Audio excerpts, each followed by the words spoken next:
کہ ہمارے ہاں ہوتا یہ کہ ہم جو افطاری اور سحری کا دار و مدار رکھتے ہیں نا، وہ اذان پر رکھتے ہیں، اذان پر نہ رکھیں گے۔ اس کا تعلق سحری کا اور افطاری کا جو تعلق ہے نا، وہ ہے وقت کے ساتھ۔ وقت جیسے ہی داخل ہو گیا کس چیز کا؟ فجر کا، تو آپ کی سحری بند ہو گئی، وہ چاہے اذان 10 منٹ کے بعد ہو، آدھے گھنٹے کے بعد ہو، یا فوراً ہو جائے۔ جیسے ہی وقت ختم ہو گئی، مثال کے طور پہ آج 5:21 پر تھا وقت، 5:21 جیسے ہی ہوئے فوراً ہمارا سحری کا وقت ختم ہو گیا۔ اب اذان چاہے 5:25 پر ہو، چاہے 5:30 پر ہو، چاہے 5:21 پہ ہی ہو جائے، ہم دار و مدار جب بناتے ہیں نا کس پر؟ اذان پر، تو پھر ہمارا روزہ ہو جاتا ہے فاسد۔ کسی بندے نے کیا نام ہے اذان کے وقت کھانا پینا جاری رکھا، اور اذان جو تک ہو رہی ہے اس نے کھانا پینا جاری رکھا، وقت ہو چکا ہے 5:21 پر، لیکن اذان ہو رہی ہے 5:25 پر۔ اب بتاؤ 5:26 تک سے کھانا پینا چل رہا، روزہ رہے گا؟ اللہ تبارک و تعالی کے حبیب صلی اللہ علیہ وسلم نے روزے دار کے بے شمار فضائل بتلائے ہیں اور سمجھائے ہیں۔ آپ یقین کریں کہ اللہ کے حبیب صلی اللہ علیہ وسلم نے یہاں تک ارشاد فرمایا کہ لخلوف فم الصائم، کہ روزہ دار جو ہوتا ہے روزہ رکھ کر جو اس کے منہ سے ایک بدبو اور بو سی اٹھ رہی ہوتی ہے، اس کی بھی تعریف اللہ کے حبیب صلی اللہ علیہ وسلم نے فرمائی ہے۔ فرمایا کہ لخلوف فم الصائم، کہ روزے دار کے منہ سے جو ایک بدبو آتی ہے، فرمائے کہ وہ اللہ کے ہاں اتنی پاکیزہ ہے، اللہ کے ہاں اتنی معزز ہے کہ اس کے بارے میں کیا کہنا کہ اطیب عند اللہ من ریح المسک، کہ مشک و عنبر کی جو خوشبو ہوتی ہے اس سے بھی کہیں زیادہ اللہ کے ہاں محبوب ٹھہرتی ہے یہ منہ سے جو نکلنے والی بدبو ہے اللہ کریم کے نزدیک۔ تو آپ اندازہ لگائیں گے جب بندہ روزہ رکھتا ہے روزے دار کی، اللہ کریم کو منہ سے جو بدبو نکلتی ہے وہ بھی مشک و عنبر سے اچھی لگتی ہے۔ تو آپ اندازہ لگائیں کہ جب بندے عبادت کرتا ہوگا روزے کی حالت میں، اور اللہ کریم کو کتنی محبوب ترین ہوتی ہوگی۔ جیسے ہم سمجھتے ہیں کہ کسی کے منہ سے اگر کوئی بدبو آ رہی ہوتی ہے، ہم کہتے ہیں پیچھے ہو جاؤ، تھوڑا سا دور ہو جاؤ، کہ آپ کے منہ سے بدبو آ رہی ہے، دل نہیں چاہ رہا کہ تمہارے سامنے کھڑا ہو جاؤ۔ تو اللہ کے حبیب صلی اللہ علیہ وسلم نے اس منہ سے آنے والی بو اور بدبو کو اتنا خوشبودار قرار دیا ہے کہ جس کا میں اور آپ تو کیا دنیا کے اندر کوئی شخص بھی اندازہ نہیں لگا سکتا۔ فرمائے کہ اللہ کے ہاں اتنی معزز ہے، محبوب ترین ہے، خوشبو ہے کہ مشک و عنبر کی جو خوشبو ہوتی ہے وہ بھی اس کے سامنے بالکل مقابلہ نہیں کر سکتی۔ تو پھر آدمی کے جسم سے جو بھی عمل نکلے گا، چاہے وہ نماز کی صورت میں ہو، چاہے وہ قرآن کی تلاوت کی صورت میں ہو، چاہے وہ کسی کے ہاں اچھا بول بولا جائے، چاہے وہ تبلیغ کی صورت میں ہو، چاہے وہ کوئی اچھی چیز کسی کو سکھانے کی صورت میں ہو، چاہے وہ کسی کو برے کاموں سے روکنے کی صورت میں ہو، چاہے وہ کسی کو اچھی چیز پر کھڑا کرنے کی صورت میں ہو، الغرض کسی بھی حوالے سے انسانی جسم سے جو بھی چیز نکلے گی اس کا تعلق نیکی کے ساتھ ہوگا، تو اللہ کریم کے ہاں اتنی محبوب ترین وہ چیز بنتی چلی جائے گی کہ جس کا اندازہ قرآن و سنت کے مطابق کوئی بندہ لگا ہی نہیں سکتا۔ تو اللہ تعالیٰ نے اس روزے دار کا بڑا ہی اکرام اور بڑا ہی اعزاز رکھا ہے شریعت کی روح کے اندر۔ ایک جگہ اللہ کے حبیب صلی اللہ علیہ وسلم نے ارشاد فرمایا کہ جو روزے دار ہوتا ہے روزے دار کا اکرام کرنے والے کو اللہ کریم 3 نعمتیں عطا فرماتے ہیں، کہ سب سے پہلے تو یہ کہ جب کوئی روزے دار کو عام آدمی، یہ پنکھا میرے گھر میں چلا دیں آپ، مچھر وغیرہ کاٹ رہے ہیں، تو روزے دار کو اگر کوئی روزہ افطار کراتا ہے، افطار کرانے پر اللہ اس کو 3 انعامات دیتے ہیں۔ نمبر 1 کہ اللہ تعالیٰ اس کے روزے دار کا روزہ افطار کروانے کی وجہ سے اس کے چھوٹے جتنے بھی گناہ سارے معاف کر دی۔ اور دوسرا اجر کیا ملتا ہے کہ اللہ کریم اس کی جہنم سے اس کو نجات دے دیتے ہیں۔ تیسرا اجر یہ ملتا ہے کہ روزہ دار جو صبح سے لے کر یعنی صبح صادق سے لے کر غروب آفتاب تک اپنے آپ کو روکے رکھا ہے ساری چیزوں سے، اور نماز بھی پڑھ رہا ہے، قرآن کی تلاوت بھی کر رہا ہے، صدقہ بھی کر رہا ہے، اسی طریقے سے فرمایا ساری عبادات میں لگا ہو، جتنا اس کو ثواب ملا ہے نا، اس کے ہی باقدر اس روزہ افطار کروانے والے کو مل رہا ہے، اور ذرہ برابر بھی 1 انچ نیچے بھی اس کو کمی نہیں آ رہی اس روزے دار کے نیکی کے اندر، کہ بھئی روزے دار کا جو ثواب تھا وہ اس افطار کروانے والے کو مل گیا، اب روزے دار کا ثواب کے اندر کمی آ جائے نہیں۔ فرمایا جتنا ثواب اس کو مل رہا ہے اسی قدر اس بندے کو بھی مل رہا ہے جو روزہ افطار کروا رہا ہے۔ اب سوال یہ ہوتا ہے کہ آیا پیٹ بھر کر بریانی کھلائی جائے، قورمہ کھلایا جائے، یا اچھے خاصے فروٹ اچھی طریقے سے سموسے پکوڑے ہوں؟ نہیں، فرمایا کہ اللہ کے حبیب نے فرمایا لسی کا ایک گھونٹ کیوں نہ ہو، اس سے اگر آپ کسی کو روزہ افطار کرا دیں تب بھی آپ کو یہی اجر ملے گا۔ اگر یہ نہیں ہے تو فرمایا کہ کھجور کا ایک دانہ ہو، چھوارے کا ایک دانہ ہو، اس سے آپ افطار کرا دیں تب بھی آپ کو یہی 3 انعامات ملیں گے۔ فرمایا اگر یہ دونوں نہیں ہے کہ تیسرے نمبر پر آپ کے ہاں پانی تو ہوگا، پانی کا گلاس ان کو پیش کر دیں، اس پر بھی آپ کو یہی اجر ملے گا۔ کتنی بڑی بات ہے۔ اس کا مطلب تو یہ ہے نا کہ اللہ کی نگاہ کے اندر روزے دار کی اہمیت حیثیت بہت زیادہ ہے۔ اگر ہم نہ سمجھیں تو ظاہر سی بات ہے پھر کچھ بھی نہیں۔ تو یہ جو روزے دار ہوتا ہے اللہ تعالیٰ کی نگاہ کے اندر بڑا ہی یہ قدردان ہے، اور اس قدردان کی حقیقت میں قدردانی کرنی بھی چاہیے۔ اور اللہ تعالیٰ نے اتنا اس کو اعزازات سے نوازا ہوتا ہے کہ جب یہ روزے دار اللہ کے ہاں ہاتھ اٹھا کر دعا مانگتا ہے تو اللہ تعالیٰ اس کے ہاتھوں کو خالی نہیں لوٹاتے، جو یہ مانگتے اس کو دے دیتے ہیں۔ اللہ تعالیٰ کو اتنا ترس آتا ہے جب بندہ ہاتھ اٹھاتا ہے افطاری کے وقت میں، عصر کے وقت میں، ظہر کے وقت میں، یا عام وقت میں کسی بھی وقت روزے کی حالت میں کہ اے ربا مجھے یہ چاہیے۔ اللہ کہتے ہیں یہ میرا بندہ ہے، یہ بہت ہی کمزور ہے، ضعف کے عالم کے اندر، اسی پیٹ کے اندر کچھ کھانے کے اعتبار سے نہیں ہے، پیٹ میں کچھ پانی کے اعتبار سے کچھ بھی نہیں ہے، اور اس کے باوجود مجھ سے ہی مانگ رہا ہے، مجھ سے ہی مانگ رہا ہے، اور مجھے اپنا رب سمجھ رہا ہے۔ اللہ تعالیٰ فرماتے ہیں کہ میں تو رب العالمین ہوں، میں پورے عالم کو دیتا ہوں، پورے عالم کو کھلاتا ہوں پلاتا ہوں، لیکن میرے بندے تو نے روزہ رکھ کر فرمایا کہ کوئی احسان نہیں کیا، لیکن میرے اس حکم پر عمل کیا، مجھے اتنا اچھا لگ رہا ہے کہ جو کچھ بھی مانگ رہے میں تجھے دیتا چلا جاؤں۔ تو اس سے ہمیں یہ اندازہ لگا لینا چاہیے کہ اللہ تعالیٰ روزے دار کو بڑی محبت کی نگاہ سے دیکھتے ہیں۔ تو اب روزے دار کو اللہ محبت کی نگاہ سے دیکھ رہا ہے تو پھر بندے کو نہیں دیکھنا چاہیے، بندے کو بھی اس کی عزت کرنی چاہیے کہ نہیں یار یہ روزے دار ہے، اس سے لڑائی جھگڑا نہ کروں، اس سے گالم گلوچ نہ کروں، اس کو تنگ نہ کروں، اس کو فرمایا کہ کسی بھی اعتبار سے کوئی تکلیف نہ پہنچاؤں۔ روزے دار کو اللہ کریم اتنے نوازتے ہیں، اللہ تعالیٰ اتنے محبوب بھری نظروں سے دیکھتے ہیں، تو ہمیں بھی دیکھنا چاہیے۔ ایک مسئلہ تو یہ ہے کہ اگر کوئی بندہ روزہ رکھتا ہے اس کا بڑا احترام اور اکرام کرنا چاہیے۔ ایک بندہ روزہ نہیں رکھتا اس کو علی الاعلان کسی کے سامنے کھانے پینے کی اجازت نہیں ہے۔ اگر کوئی کھاتا پیتا ہے علی الاعلان کسی کے سامنے تو فرمایا کہ ایسا شخص فاسق ہے، اور فرمایا کہ اتنا بڑا گناہ کر رہا ہے کہ جو مسلمانوں کا خلیفہ ہے نا وقت کا، اس کے ذمے ہے کہ اس کو قتل کروائے سب کے سامنے علی الاعلان، کہ علی الاعلان یہ کسی کے سامنے روزے داروں کا دل توڑ رہا ہے، روزے داروں کا جو اعزاز تھا اس اعزاز کے اندر بہت زیادہ قلت پیدا کر رہا ہے، روزے کی جو اہمیت ہے اس کو ختم کر رہا ہے۔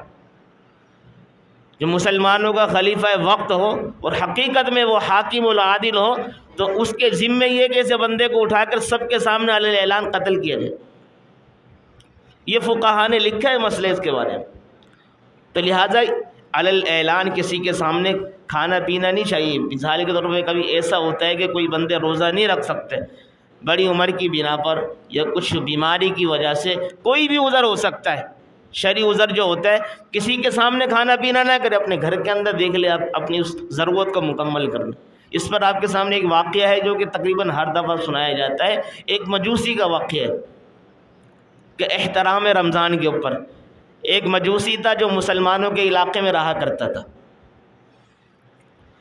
تو اس جیسے رمضان کا یہ چاند نظر آتا ہے تو فوراً اس مجوسی نے اپنے بیٹے کو جمع کیا، سارے اپنے اولاد کو، کہا کہ دیکھو یہ ہم مسلمانوں کے علاقے کے اندر ہیں، مسلمانوں کے محلے کے اندر رہتے ہیں، تو لہٰذا مسلمانوں کا بڑا ہی اکرام اور احترام والا مہینہ شروع ہو چکا ہے. اب اس کے اندر مسلمان اپنے آپ کو صبح سے لے کے شام تک کھانے پینے سے روکتے ہیں، لہٰذا تم نے بھی ان کے سامنے کھانا پینا کچھ نہیں کرنا ہے. اگر آپ کو طلب ہو کھانے کی پینے کی تو بازار سے کوئی چیز خرید کر لے آنا، گھر کے اندر کونے میں بیٹھ کر کھا لینا، ان کے سامنے مت کھانا، کیونکہ اکرام کرنا ہم نے اس کے مہینے کا احترام کرنا ہے. ہمارے پر روزہ تو فرض نہیں، ہم تو مجوسی ہیں، البتہ احترام تو فرض ہے. اس نے یہ الفاظ کہے. کچھ دنوں کے بعد دیکھا کہ اس کا ایک بیٹا تھا، وہ علی اعلان بازار کے اندر کچھ کھا رہا تھا. اتفاقاً اسی وقت ان کے والد جو سمجھا رہے تھے ان کو وہ بھی پہنچ گئے. انہوں نے پکڑ کر ان کو ڈانٹا، مارا، گھر پر لے کر آ گئے. ان سے کہا میں نے تمہیں سمجھایا نہیں تھا، میں نے تمہاری تربیت نہیں کی تھی کہ یہ مسلمانوں کا احترام والا اور اکرام والا مہینہ ہے، اس کے اندر کھاتے پیتے نہیں، تم کیوں کھا رہے ہو علی اعلان.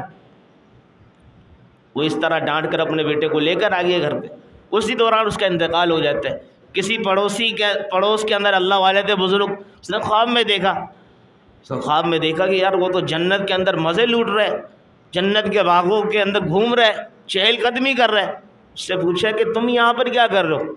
تم تو مجوسی تھے اور یہ تو جنت اللہ نے مسلمانوں کے لیے رکھی ہے، یہاں پر تمہارا کیا کام ہے؟ انہوں نے کہا بالکل آپ صحیح فرما رہے ہیں کہ یہ جنت اللہ نے مسلمانوں کے لیے رکھی ہے، کہ میں حقیقت میں مجوسی تھا، لیکن ایک دفعہ میں نے اپنے بچے کو ڈانٹا تھا احترام رمضان پر. اللہ تعالیٰ کو یہ میری ادا اتنی پسند آئی کہ اللہ کریم نے مجھے مرتے وقت کلمہ نصیب کیا اور اسی طرح میں انتقال کر گیا. اس وجہ سے اللہ نے مجھے جنت دی. اب اندازہ لگاؤ کہ احترام رمضان کے اندر ایک کافر کی اللہ کریم مغفرت فرما دیتے ہیں، ایک مجوسی کی مغفرت فرما دے کہ جس کے کھاتے ایک کوئی نماز بھی نہیں ہے، جس کے کھاتے کوئی قرآن کی تلاوت نہیں ہے، جس کے کھاتے کوئی صدقہ نہیں ہے، لیکن احترام رمضان کے اللہ نے جنت میں ڈال دی. اگر مسلمان کرے گا احترام اس رمضان کا، اکرام کرے گا مسلمان، تو اللہ کریم اس کو نہیں نوازیں گے. اللہ تعالیٰ تو خدا کی قسم بہانے ڈھونڈتے کہ میرا بندہ کسی نہ کسی ذریعے سے میرے قریب آ جائے. لیکن انسان ہی غافل ہے، انسان اپنی سستی کے اندر، اپنی غفلت کے اندر پڑا ہوا سوچ رہا ہوتا ہے، سوچتے سوچتے بس دنیا سے چلا جاتا ہے، لیکن وہ سوچے اس کی ختم نہیں ہوتی. وہ کہتے ہیں کہ نہیں یار میرا اس رمضان نہیں رکھ سکتا روزے سارے، آئندہ رمضان انشاءاللہ رکھوں کہ یہ سارے کام میرے ہو جائیں، فلاں کام ہو جائے، پھر اگلے رمضان جب آئے گا ابھی کام ہی ختم نہیں ہوتے، رمضان دوبارہ داخل ہو گیا، پھر دوبارہ وہی دماغ کے اندر امیدیں چلیں گی، نہیں یار آئندہ رمضان روزے رکھوں گا. میرے عزیزو یہ امیدیں چلتی رہیں گی لیکن ہماری زندگی ختم ہو جائے گی. خدا کی قسم زندگی تو اتنی مختصر ہے کہ جب بچہ پیدا ہوتا ہے اس کے کان کے اندر اذان دی جاتی ہے، جب انتقال ہوتا ہے انتقال کے وقت نماز پڑھائی جاتی ہے. اب آپ دیکھتے ہیں کہ ہم مثال کے طور پہ اذان کے اندر اور نماز ابھی جب جماعت کھڑی ہوگی اس میں کتنا فرق ہے؟ 15 منٹ 20 منٹ کا. ہمارے پاکستانی وقت کے اعتبار سے بات کر رہا ہوں، 15-20 منٹ کا وقت ہے. تو صحیح معنی میں اگر آدمی سوچنے والا ہو، غور و فکر کرنے والا ہو، تدبر کرنے والا ہو نا اپنی زندگی کے اوپر، تو یہ سمجھے کہ اذان اور نماز کے درمیان میں جتنا فرق ہے نا، صرف اتنی سی زندگی ہے ہماری. آئے تو اذان ہوئی تھی، چلے جائیں گے تو نماز ہو جائے گی، بس ختم یہ زندگی. ایک مرتبہ اللہ کے رسول صلی اللہ علیہ وسلم نے صحابہ سے پوچھا کہ میرے یارو بتاؤ آپ کو اپنی زندگی کے بارے میں کتنی امید ہے، کتنی آرزو ہے کہ آپ کتنا زندہ رہ سکتے ہیں؟ کسی نے کہا اللہ کے رسول 1 مہینہ، کسی نے کہا اللہ کے رسول 15 دن، کسی نے کہا اللہ کے رسول 1 ہفتہ، کسی نے کہا اللہ کے رسول 1 دن. اللہ کے حبیب صلی اللہ علیہ وسلم نے ارشاد فرمایا کہ میرے یاروں، میرے لاڈلوں، میرے شاگردوں، آپ نے تو اپنی زندگی کی لمبی لمبی امیدیں باندھ رکھی ہیں کہ مجھ محمد صلی اللہ علیہ وسلم کو تو اتنی بھی امید نہیں اپنی زندگی کے اوپر کہ میں نماز کی حالت میں ہوں اور نماز کے اندر ایک طرف میں سلام پھیروں، دوسری طرف پھیر سکوں گا یا نہ پھیر سکوں گا. یہ ہماری زندگی مختصر تھی. اس مختصر سی زندگی کو ہم نے قیمتی ایسے بنانا ہے کہ یار جو لمحات ہم پر آئے وہ بس اس کو قیمتی بنائیں. اب آگے اگر نہیں سوچے کہ یار یہ کام میرے دنیا کے ہو جائیں گے جب جا کے میں نماز شروع کروں گا، جب جا کے قرآن سیکھنا شروع کروں گا، جب جا کے روزے رکھنا شروع کروں گا، جب جا کے صدقات کرنا سیکھوں. نہیں، ابھی سے بس ختم. جو وقت چل رہا ہے بس اسی کے ساتھ ہم نے چلنا ہے. اب پتہ نہیں کل ہماری زندگی میں آئے گی یا نہیں آئے گی. ایک دفعہ یہ وقت گزر جاتا ہے، دوبارہ واپس لوٹ کر نہیں آتا۔ حقیقت میں جیسے ایک عربی مقولہ ہے نا، الوقت کالسیف ان لم تقطعہ لقطعک، ایک عربی شاعر وہ کہتا ہے کہ وقت جو ہے تلوار کی مانند ہے، اگر تم اس کو نہیں کاٹو گے یہ تمہیں کاٹ کے چلا جائے گا۔ وقت کا کام کیا ہے بھائی؟ گزرنا، چلے جانا، اور ہم اگر اس کو قیمتی بنا لیں گے تو ہم بھی قیمتی بن جائیں گے۔ ہمارے اساتذہ بہت پیاری بات فرمایا کرتے تھے کہ انسان کو وقت ہی قیمتی بناتا ہے، انسان کو وقت قیمتی بناتا ہے۔ ہم نے کوئی ساری بات سمجھ میں نہیں آ رہی کہ انسان کو وقت قیمتی کیسے بناتا ہے؟ کہ جب انسان وقت کو قیمتی بناتا ہے، کہ جب انسان وقت کو قیمتی بنا دیتا ہے وہ وقت اس کو قیمتی بنا دیتا ہے۔ کہ آپ کو دیکھا نہیں کہ امام ابو حنیفہ رحمۃ اللہ علیہ وہ بھی ایک انسان تھے، امام شافعی بھی ایک انسان تھے، امام مالک اور احمد بن حنبل بھی ایک انسان تھے، لیکن انہوں نے وقت کی قدر کو پہچانا، اللہ تعالیٰ نے امام اعظم بنا دیا، امام شافعی بنا دیا، امام احمد بن حنبل بنا دیا، امام مالک بنا دیے کہ لوگ کہاں سے دنیا کے کونوں سے ان سے مسائل پوچھنے کے لیے آتے تھے ان کے در پر۔ تو اس لیے میرے عزیزو، اگر ہم بھی اپنے وقت کو قیمتی بنائیں گے تو اللہ کریم بھی ہمیں قیمت کی نگاہ سے دیکھیں گے کہ قدر دان ہے۔ جب بندہ قیمتی ہوتا ہے تو اس کے پاس لوگ آتے ہیں، لیکن جب بندہ قیمتی نہیں ہوتا تو ایک پڑی ہوئی چیز کی کوئی قدر نہیں ہوتی ہے۔ ہمیشہ آپ نے دیکھا کہ قرآن ہمارا قیمتی ہے تو اس کو اوپر رکھا جاتا ہے، اس کو اٹھا کے چوما جاتا ہے، اس کو غلاف میں رکھا جاتا ہے، اس کو سینے سے لگایا جاتا ہے، اس لیے کہ ہمارے نزدیک یہ قیمتی چیز ہے۔ جب انسان کوئی قیمتی اپنے آپ کو بنا لیتا ہے تو خدا کی قسم اس کو لوگ بھی سینے سے لگاتے ہیں، اس کو چومتے ہیں، اس کو قدر کی نگاہ سے دیکھتے ہیں۔ بس اللہ تعالیٰ سے دعا ہے کہ اللہ رب العالمین ہمیں صحیح معنی میں رمضان کی قدر کرتے ہوئے، روزے داروں کی قدر کو پہچانتے ہوئے اپنا بھی خیال رکھے، اپنے روزے دار بھائیوں کا بھی خیال رکھے، اور اسی طریقے سے جو بھی چلنے پھرنے والے افراد ہیں ان سے لڑائی جھگڑا وغیرہ بالکل بھی نہ کرے۔ کسی سے کوئی بات چیت ہو جائے کہ یار اللہ کے حبیب نے فرمایا کسی سے اگر کوئی آپ کے سامنے گالی دے رہا ہو یا آپ سے لڑائی کر رہا ہو یا گالم گلوچ کر رہا ہو تو اس کو کہو کہ میرا روزہ ہے، بس کرنا یار میرا روزہ ہے، یہ بول سکتے ہیں اس کو آپ، یہ بول کے ایک سائڈ پہ ہو جاؤ۔ اللہ تعالیٰ کے حبیب کے اس فرمان پر عمل کرنے کی وجہ سے اللہ تعالیٰ اتنے خوش ہوں گے میں اور آپ اندازہ نہیں لگا سکتے۔ اللہ تعالیٰ ہمیں ان باتوں پر عمل کرنے کی توفیق عطا فرمائے۔ وما علینا الا البلاغ۔ اور آخری ایک مسئلہ آپ سماج فرمائیں کہ جو بہت اہمیت کا حامل ہے، کہ ہمارے ہاں ہوتا یہ کہ ہم جو افطاری اور سحری کا دار و مدار رکھتے ہیں نا وہ اذان پر رکھتے ہیں، اذان پر نہ رکھیں گے۔ اس کا تعلق سحری کا اور افطاری کا جو تعلق ہے نا وہ ہے وقت کے ساتھ۔ وقت جیسے ہی داخل ہو گیا کس چیز کا؟ فجر کا، تو آپ کی سحری بند ہو گئی، وہ چاہے اذان 10 منٹ کے بعد ہو، آدھے گھنٹے کے بعد ہو یا فوراً ہو جائے۔ جیسے ہی وقت ختم ہو گئی، مثال کے طور پہ آج 5:21 پر تھا وقت، 5:21 جیسے ہی ہوئے فوراً ہمارا سحری کا وقت ختم ہو گیا۔ اب اذان چاہے 5:25 پر ہو، چاہے 5:30 پر ہو، چاہے 5:21 پہ ہی ہو جائے، ہم دار و مدار جب بناتے ہیں نا کس پر؟ اذان پر، تو پھر ہمارا روزہ ہو جاتا ہے فاسد۔ کسی بندے نے کیا نام ہے اذان کے وقت کھانا پینا جاری رکھا اور اذان جو تک ہو رہی ہے اس نے کھانا پینا جاری رکھا، وقت ہو چکا ہے 5:21 پر لیکن اذان ہو رہی ہے 5:25 پر۔ اب بتاؤ 5:26 تک کا کھانا پینا چل رہا، روزہ رہے گا؟ روزہ تو فاسد ہو گیا، ختم، چھٹی ہو گئی اس کے روزے کی سمجھو۔ اسی طریقے سے افطاری کا وقت جب ہوتا ہے وہاں بھی ہم اذان کا انتظار کرتے ہیں، وہاں پر جیسے وقت ہے 6:42 پر، تو جیسے یہ وقت داخل ہو گیا فوراً ہم نے افطاری کر لینی۔ ہم اذان کے انتظار کرتے ہیں، مثال کے طور پہ حنفیہ مسجد کے اندر اذان ہو رہی ہے، یہاں پر اذان ظاہری بات ہے مؤذن جب دے گا وہ پہلے افطاری کرے گا، بھلے 2 کھجوریں کھائے، 3 کھجوریں کھائے، شربت 1 گلاس پانی پیے، جو بھی ہے، تو اس میں 4-5 منٹ 3 منٹ لگ جاتے ہیں۔ اب وہ 3-4 منٹ کے بعد اذان دے گا تو اس کا مطلب یہ کہ آپ نے 3-4 منٹ تاخیر کر دی افطاری کے اندر، اور یہ خلاف سنت اور مکروہ لکھا ہے فقہاء کرام نے۔ لہٰذا جیسے ہی وقت داخل ہو جائے آپ کی گھڑی کے مطابق، مطلب 1-2 گھڑیاں ہونی چاہیے، ہو سکتا ہے گھڑی خراب بھی ہو سکتی، 1-2 گھڑیاں آپ ان کو بالکل میچ کر لیں جس کی بنا پر آپ کو پتہ چل جائے کہ اس میں وقت داخل ہو گیا ہے، لہٰذا اس وقت میں افطاری کر لوں، اور وقت ختم ہو گیا اس وقت میں اپنی سحری کو بند کر دوں۔ اگر یہ کریں گے تو انشاءاللہ العزیز ہمارا روزہ برقرار رہے گا، ورنہ ہمارا روزہ خراب ہو جائے گا۔ 1-2 منٹ کی بات ہے لیکن مسئلہ بہت اہم ہے۔ یہ ہمارے مسلمان تقریباً پاکستان کے 80% افراد اس کے اندر مبتلا ہیں۔ اللہ تعالی ہم سب کو اس مسئلے کو سمجھ کر عمل کرنے کی توفیق عطا فرمائے۔